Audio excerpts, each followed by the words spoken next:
video's kind of long, but that's the gist of it. It's huge property. It's a man-made island that has no gaming because gaming is illegal in Dubai. But we created just an overall experience for customers to come out. So if you gamble in one of the markets, you can go there as a part of a trip, or if just somebody's on vacation, they can go there just on vacation as well.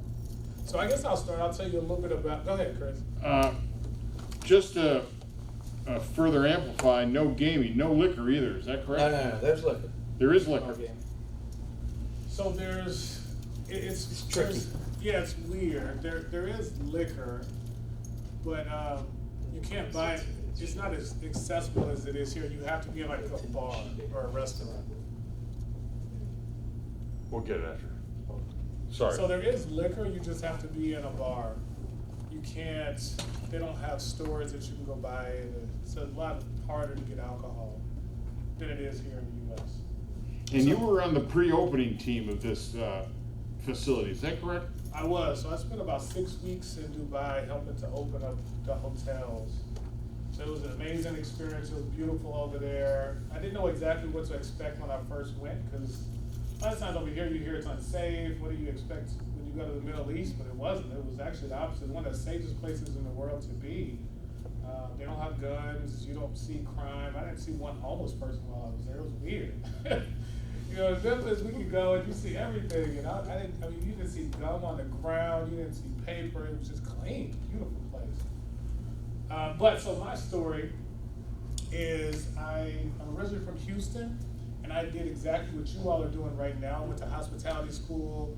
I didn't actually know what I wanted to do, so I was in high school. In my senior year, they had a program where you could go do an internship at a hotel, so I did it, ended up getting a scholarship at the University of Houston. And when I was about to graduate, there was a career fair, and Caesars was there. They recruited me out of college, and it's the only job that I've had since I've been out of college. I've been with the company ever since. So that was back in 2005. I've been with Caesars since then. And when I first started with Caesars, I started in Tunica, so I got recruited to come work in Tunica. At the time it was a Grand, which then turned into Harrah's. And my goal was always to work at a really large hotel. I don't know why, that was just one of the things I wanted to do. And a normal hotel is 200, 300, 400, 500 rooms. Those are pretty large hotels. So I got an opportunity to go and work in Las Vegas, and I worked in Las Vegas for 10 years. And I worked at like 4 properties there.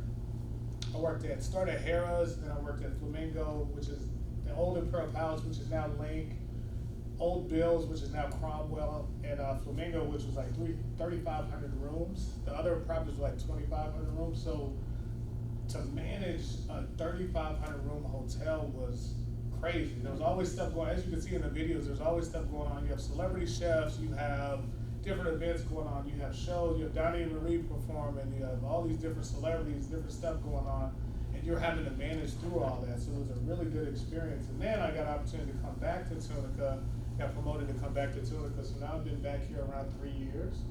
And it's been a really good experience too, because you take a lot of stuff that you learned in the large market to a smaller market, and it just makes an overall better experience. Because a lot of stuff that we did there, sometimes the regional markets don't get it until a little bit later. They always try stuff out in Vegas first, and then they move it to other markets after. So it was good. It was a good transition coming to here. And then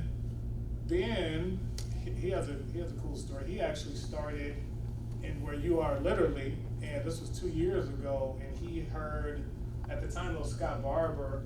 He still is our. Say he still is, man. Yeah. I need him. Regional president, so he came and did the same thing that we're doing today, and that was Ben's first exposure into hospitality, into gaming. And then he started working with us right after that. He first started with an internship, and then he came on. We hired him on as one of the front office supervisors, which is cool. Here in these markets, you learn more than, I'll be honest, in like Vegas.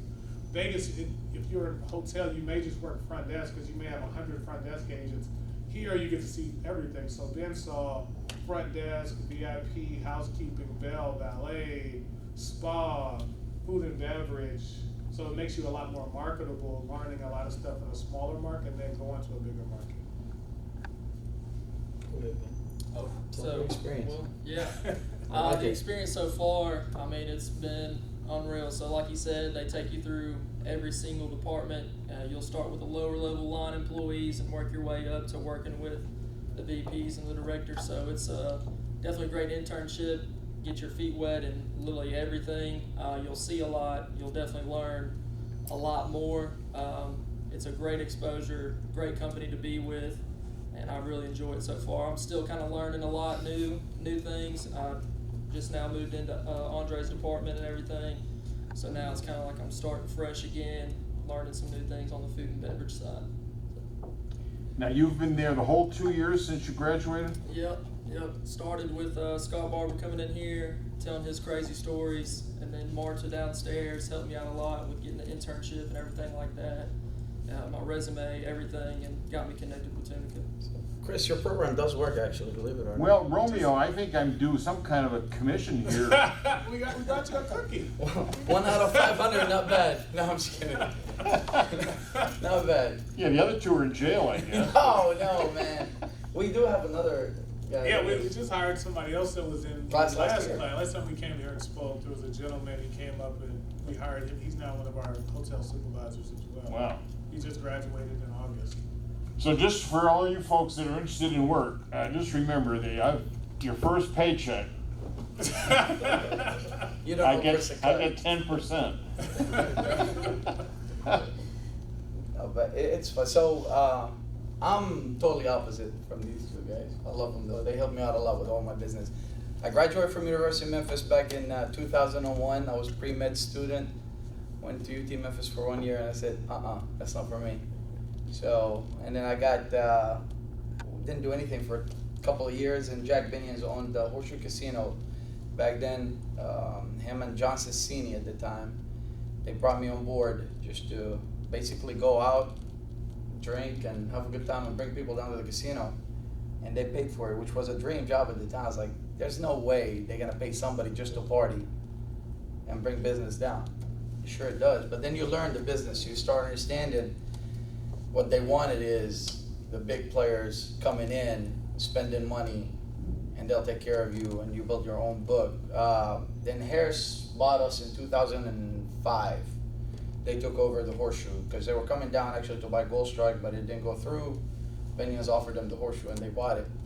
And now we got 51 casino worldwide, almost. I mean, we're all over the place. You got amazing benefits with the company. That's number one. I always recommend for everybody. Look at the insurance for family, for you, the benefits are amazing. I mean, our 401k program is untouchable. Besides FedEx's, FedEx probably got a good one. But my job is to bring, just like I said, bring revenue in. So we have 5 departments in casino marketing. One of them handles the lower end players that are coming there, spending $500, $600, $500, $1,000. Then we have the player development people that are in charge of the big whales. A whale is basically literally somebody that you will throw the sink at to try to bring them to your property because they're gonna give you a shot at losing between $1 million, $2 million, whatever. It's crazy money. I mean, that was used to be NBA players back in the day, but now NBA kind of educating a lot of the players because I mean, young guys coming in with millions, it's kind of hard to manage that stuff. And then we have Asian marketing, which is becoming probably one of the biggest departments in the world in casino business. It's a separate entity out in Vegas, like they run the whole city of Vegas. You can bring 4 guys, they'll drop between 50 to 100 million in one trip, like it's nothing. And then they go back to Shanghai, go back to Macau, and then come back a quarter later.